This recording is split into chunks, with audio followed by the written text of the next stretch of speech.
Sistemas de numeração, vamos lá. Dados A e B naturais com B maior que 1, existem números inteiros n maior ou igual a 0 e R0, R1, Rn maiores ou iguais a 0 e menores que B, com Rn diferente de 0, univocamente determinados, tais que A é igual a R0 mais R1 vezes B, mais R2 vezes B na 2, mais Rn vezes B na n. Essa representação é chamada de expansão relativa à base B. E essa é a notação que utilizamos para dizer que um certo número está representado na base B. Ok, galera? Então, a representação de um número numa certa base B é feita dessa maneira. Escrevemos o número como R0 mais R1 vezes B, mais R2 vezes B quadrado, mais R3 vezes B ao cubo, e assim por diante, até Rn vezes B elevado na n, onde B é a base, e esses coeficientes R1, R2 até Rn, eles são maiores ou iguais a 0 e menores que B, onde o Rn ele, tem que ser diferente de 0. Então, o que é importante observar é que todos esses coeficientes R0, R1, R2 até Rn, eles devem ser menores que B, ok? Por exemplo, o que significa o número 12.019 na base 10, que é a nossa base usual, a base decimal? Esse número é a representação de 9 mais 1 vezes 10, mais 0 vezes 10 ao quadrado, mais 2 vezes 10 ao cubo, mais 1 vezes 10 na quarta. Da direita para a esquerda, o primeiro algarismo é o R0, portanto temos o 9. Depois o algarismo 1 é o R1, portanto R1 vezes B, temos aqui 1 vezes 10. Na sequência, o algarismo 0 é o R2, 0 vezes 10 ao quadrado. Na sequência, o 2 fica 2 vezes 10 ao cubo, é o nosso R3. E por fim, o último algarismo da direita para a esquerda é o R4, ele vale 1, portanto é 1 vezes 10 na quarta. Vamos fazer um exemplo para ilustrar isso um pouco melhor. Represente o número 723 na base 5. Note que o número 723 está em base 10 e a gente precisa passar para a base 5. Como fazer isso? Bom, realizamos sucessivas divisões por 5. Vamos lá, 723 dividido para 5. 7 para 5 dá 1. 1 vezes 5 é 5.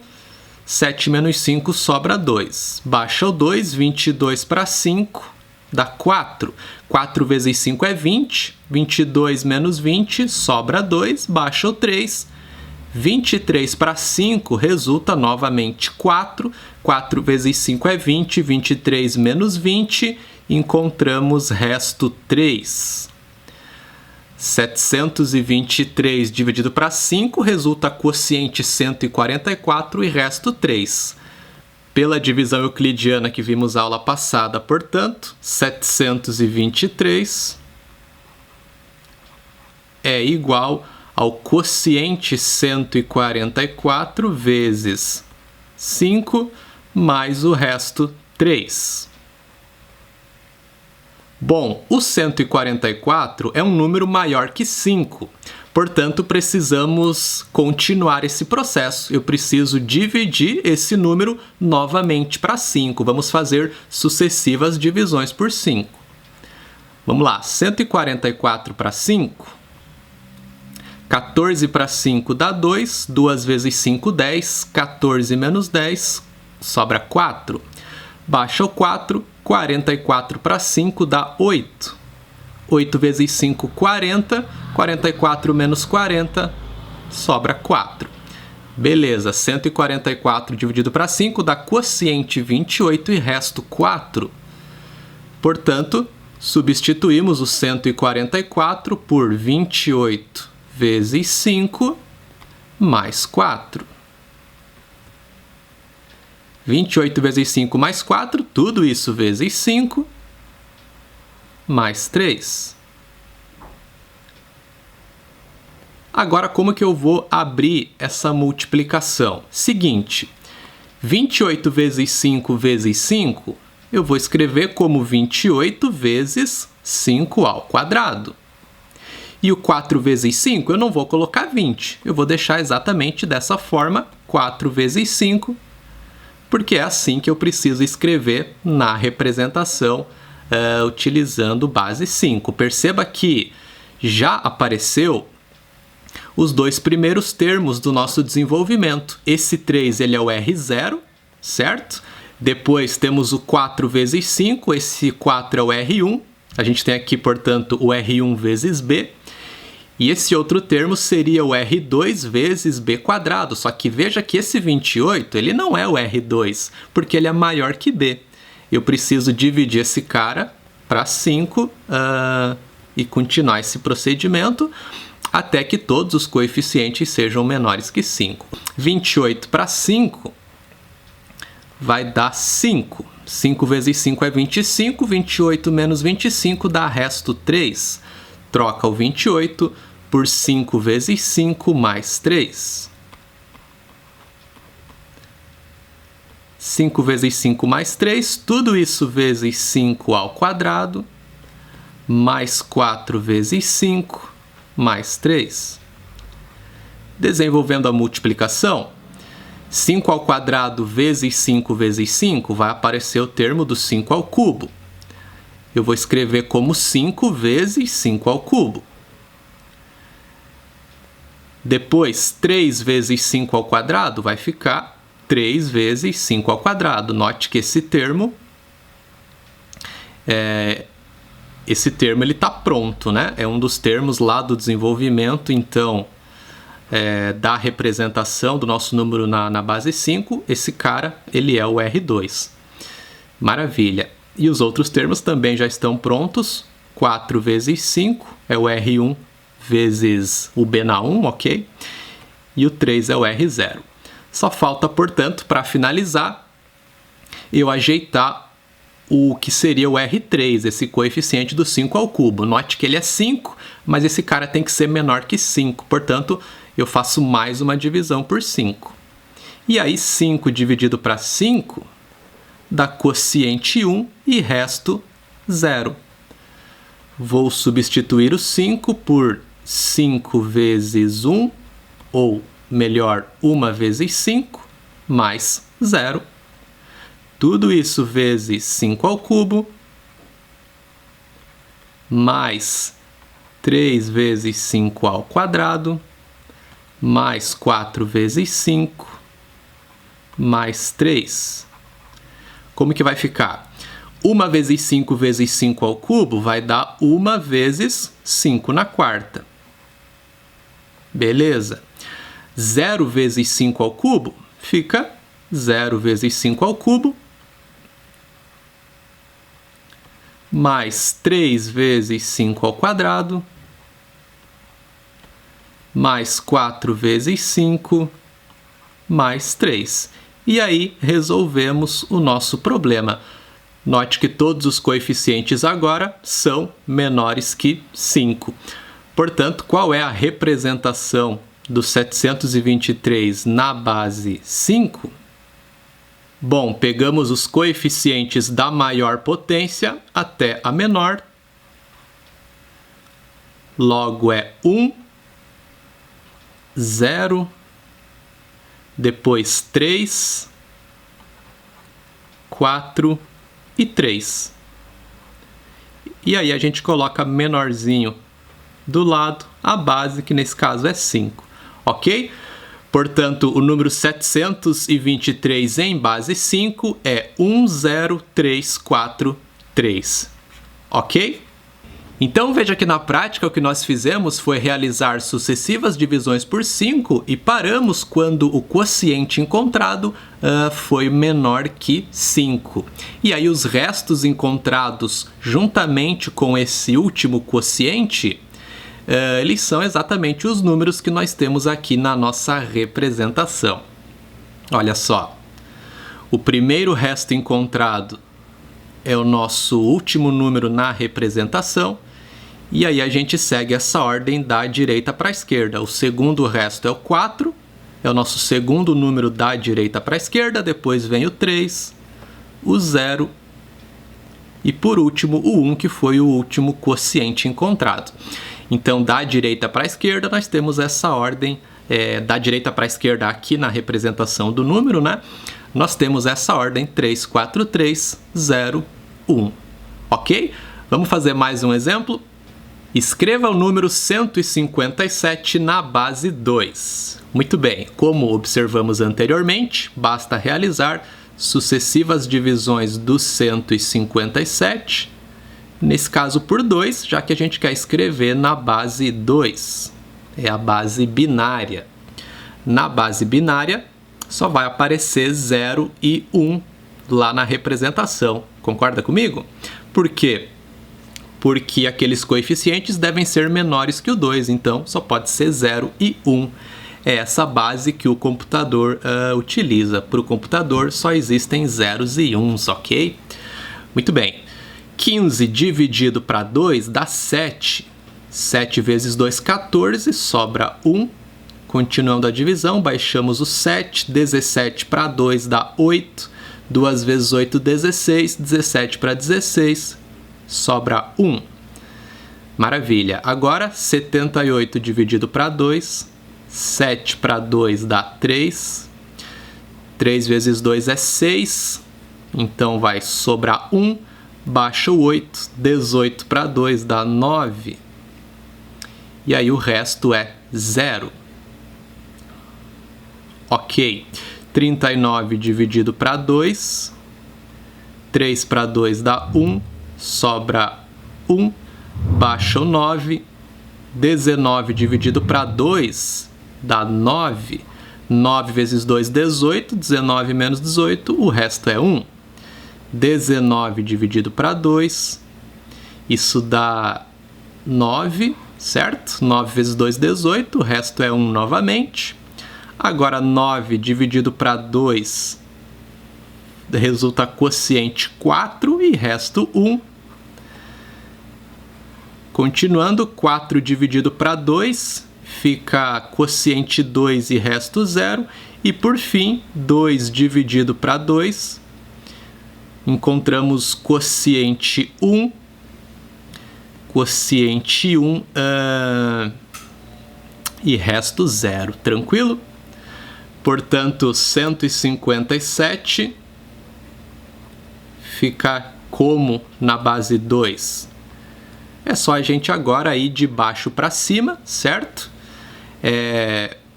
O último quociente encontrado foi 1. Ele é o primeiro número aqui da nossa representação. E agora é só a gente seguir a sequência dos restos encontrados, indo de baixo para cima, certo? Portanto, é 0, 0. Depois 1, 1, 1. O 1 apareceu 3 vezes. Na sequência 0. E por último 1 de novo. Portanto, essa é a representação do 157 em base 2. 1, 0, 0, 1, 1, 1, 0, 1. E você pode fazer uma prova real do resultado, que é fazer a expansão desse número na base 2. Como assim, professor? Bom, da direita para a esquerda, o primeiro número que aparece aqui é o R0, né? Depois é o R1, o R2 e assim por diante. Aí é só a gente usar a definição que vimos no início da aula. Portanto, temos 1, que é o R0, mais o próximo número ali, que é o 0, ele vai ser o R1. Então, ele multiplica a base elevado na 1, como aqui a base é 2, então 2 na 1. Na sequência temos o terceiro número ali da esquerda para a direita, ele vai multiplicar o 2 ao quadrado e assim segue, certo? O próximo é 1 de novo, vai multiplicar o 2 ao cubo. 1 vezes 2 ao cubo, mais 1 de novo, vezes 2 na quarta. Aí na sequência aparece 2 zeros. Então eu teria mais 0 vezes 2 na quinta, mais 0 vezes 2 na sexta. Mas como é 0, né? Vai zerar, então eu não preciso nem colocar. E aí o último vai ser 1 vezes 2 na sexta. Aliás, 2 na 7, né? Ok, então 1 vezes 2 na 7 fica o próprio 2 na 7. Agora é só você realizar essa soma e conferir que de fato vai dar exatamente o 157. Olha só, 1 mais 1 vezes 2 ao quadrado, 4. 1 vezes 2 ao cubo é 8. 1 vezes 2 na quarta, 16. E 1 vezes 2 na 7 dá 128. 8 mais 4 dá 12. 12 mais 128 é 140. 140 com 16 dá 156, mais 1, exatamente 157. Ok? Então, só uma provinha real do resultado, tá legal? A sequência dessa aula fala sobre os critérios de divisibilidade. Então, olha só, qual é o critério de divisibilidade por 2? O que tem que acontecer para um número para que ele seja divisível por 2, né? Bom, esse número tem que ser par, ok? Então, o que tem que acontecer é que o último algarismo do número deve ser 0, 2, 4, 6 ou 8. Então, esse é o critério de divisibilidade por 2, muito fácil, né? Agora, qual é o critério de divisibilidade por 3? Que é o mesmo critério de divisibilidade por 9. A soma dos algarismos deve ser divisível por 3. E no caso do 9, para o número ser divisível por 9, né, a soma dos seus algarismos deve ser, então, divisível por 9. Maravilha! Para que um número seja divisível por 4, o número formado pelos seus dois últimos algarismos deve ser divisível por 4. Na sequência, temos aqui os critérios de divisibilidade por 5 e por 10. Para que um número seja divisível por 5, o último algarismo deve ser 0 ou 5. E para que um número seja divisível por 10, o último algarismo deve ser 0. Então, os critérios de 5 e de 10 são bem fáceis, né? Agora, o critério de divisibilidade por 6 é o seguinte: o número deve ser divisível simultaneamente por 2 e por 3. Deve ser divisível por 2 e 3 ao mesmo tempo. Maravilha!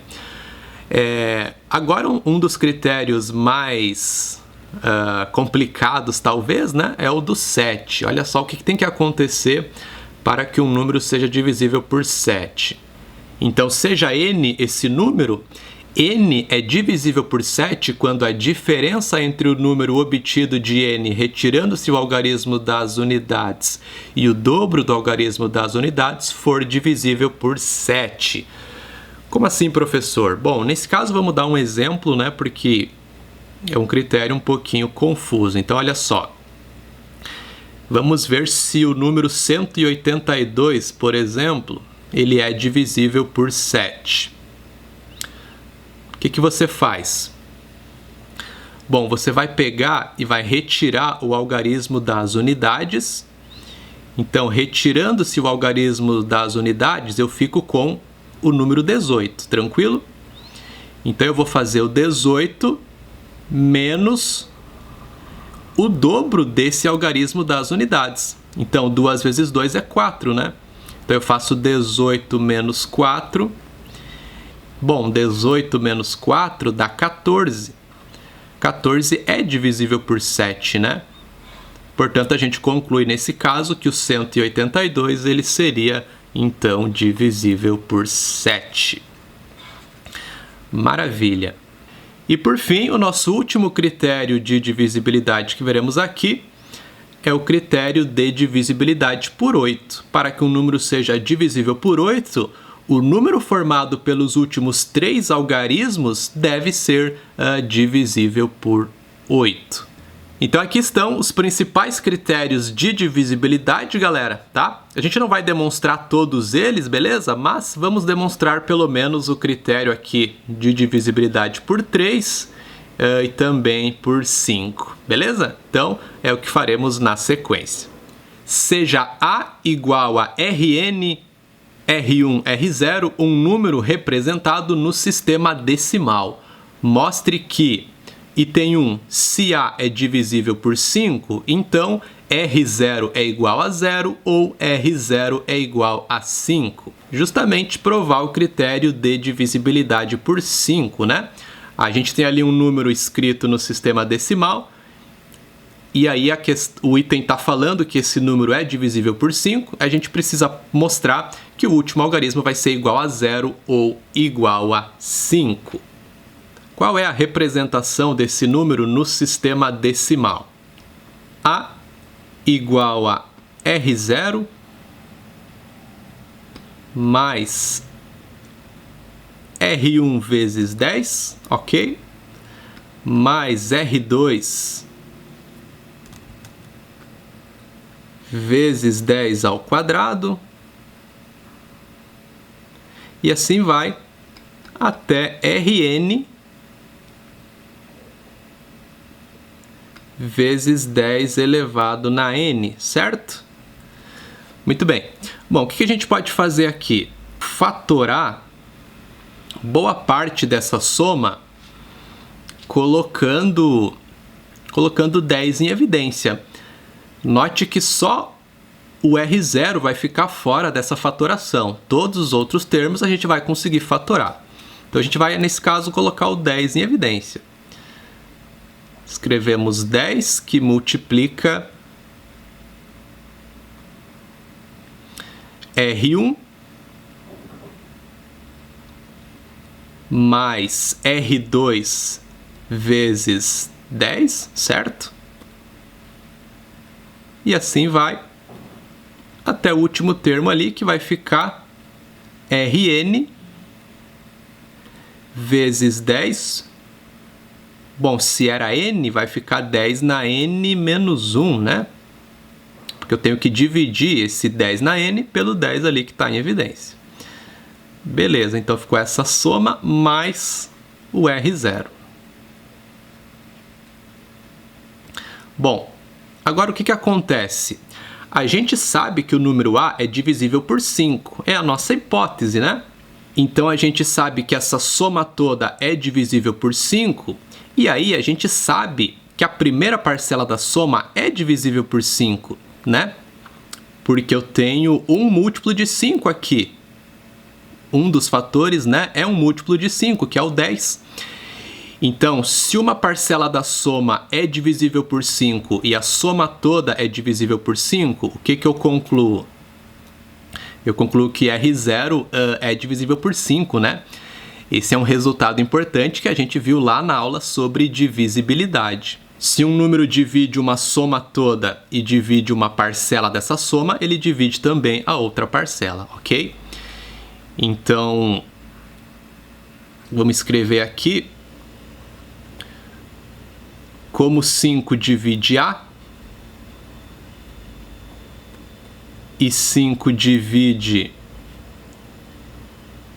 10 vezes R1 mais R2 vezes 10, né? Até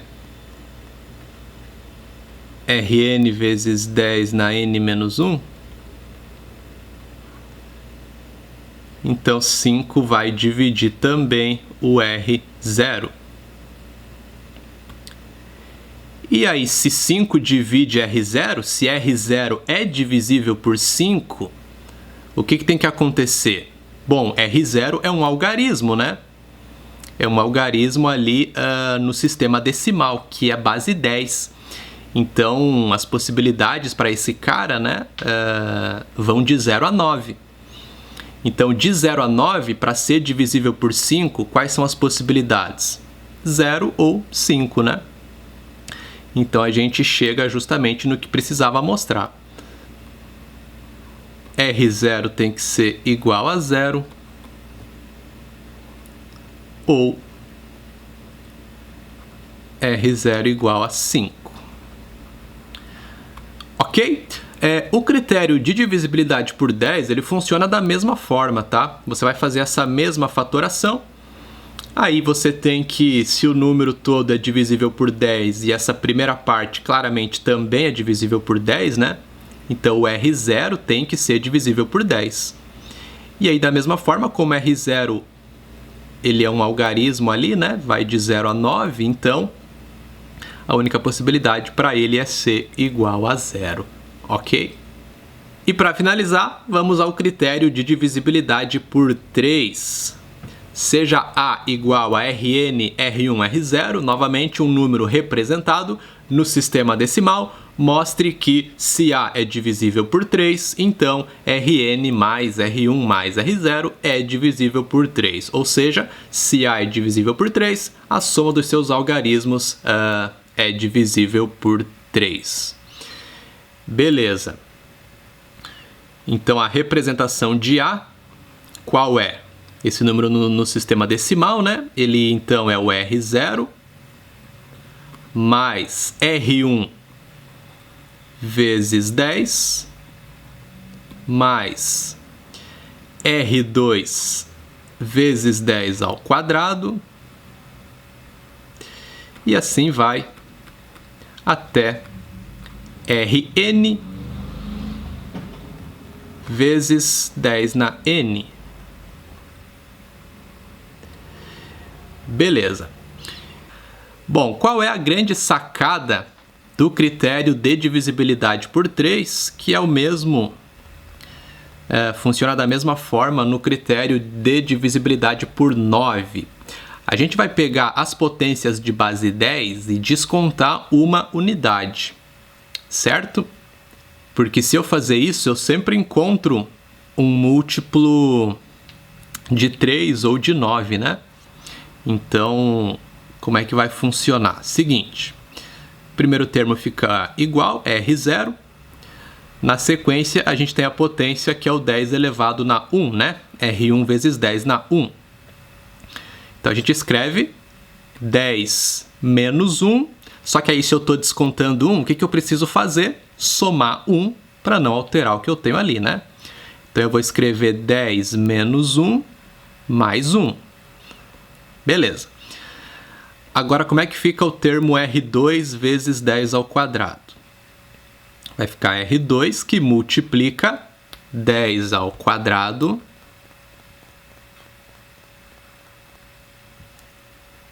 menos 1 mais 1. E assim vai até o último termo, que fica 10 elevado na n menos 1 mais 1. Bom, 10 menos 1 mais 1 fica 9 mais 1, certo? Então, temos R0 mais R1, que multiplica 9 mais 1.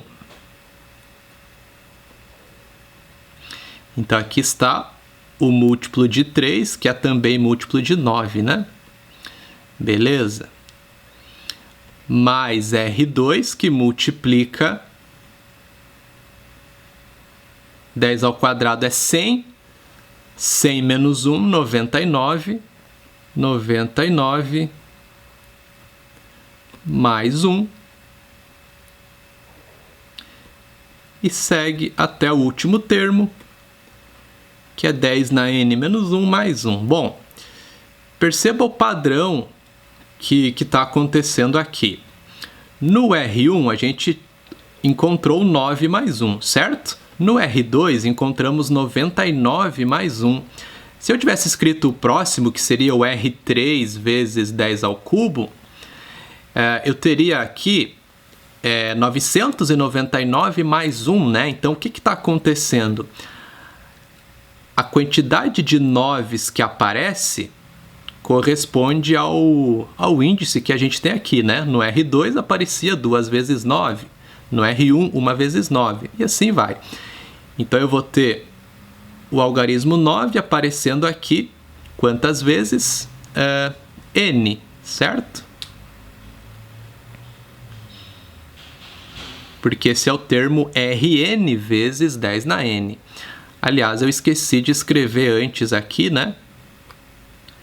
O Rn, certo? É Rn vezes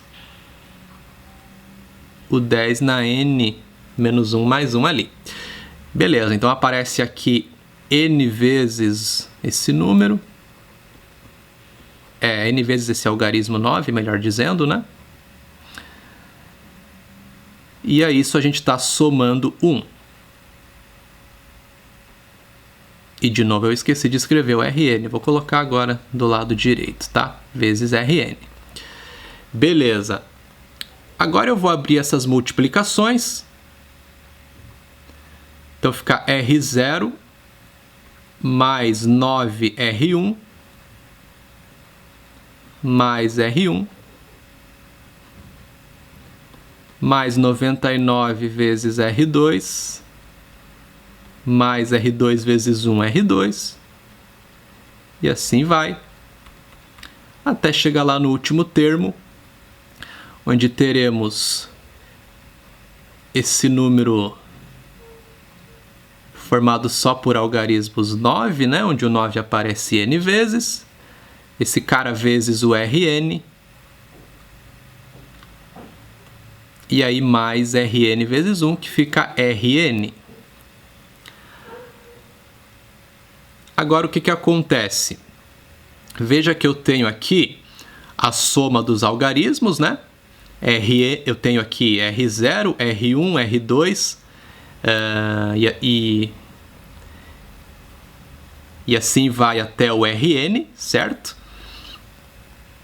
Então, vamos escrever aqui embaixo. A gente tem a soma dos algarismos, R0 mais R1, mais R2, e assim vai até o Rn. Todos esses caras vão aparecer uma vez, porque eles foram multiplicados por 1 aqui, né? E aí o R0 que estava fora se junta a eles. Então vai até o Rn. E aí o restante dos termos... veja que a gente consegue fatorar tudo isso colocando o 3 em evidência, né? Porque todos esses coeficientes aqui, como são números formados apenas pelo algarismo 9, são todos múltiplos de 3, né? E múltiplos de 9. Se fosse o caso de provar o critério de divisibilidade por 9, aí eu colocaria o 9 em evidência nessa fatoração, beleza? A gente vai escrever 3 que multiplica. Então, multiplica 3 vezes R1, 3 vezes R1, mais 33 vezes R2, e assim vai até o último termo, que vai ficar da seguinte maneira, vai ficar agora o algarismo 3, né? Aparecendo n vezes nesse número. Então você tem o algarismo 3 ali aparecendo n vezes, multiplicando o Rn. E aí, como que a gente finaliza essa demonstração? Estou sem espaço aqui, então é o seguinte, a conclusão é a mesma que a gente teve no problema anterior, tá? Eu sei que A é divisível por 3 por hipótese, né? Então, o número todo é divisível por 3. E aí eu sei que uma das parcelas da soma é divisível por 3, porque tem justamente o fator 3 aqui, né? Então, se 3 divide o número todo, que é essa soma, e divide a segunda parcela, qual é a conclusão? 3 divide a primeira parcela dessa soma também. E essa primeira parcela corresponde exatamente à soma dos algarismos do nosso número, né? R0 mais R1 até Rn. Então, a gente conclui que se o número é divisível por 3, então a soma desses algarismos tem que ser divisível por 3 também. Então é isso por hora, galera. Espero que vocês tenham gostado e aguardo vocês na nossa próxima aula. Um abraço. Tchau!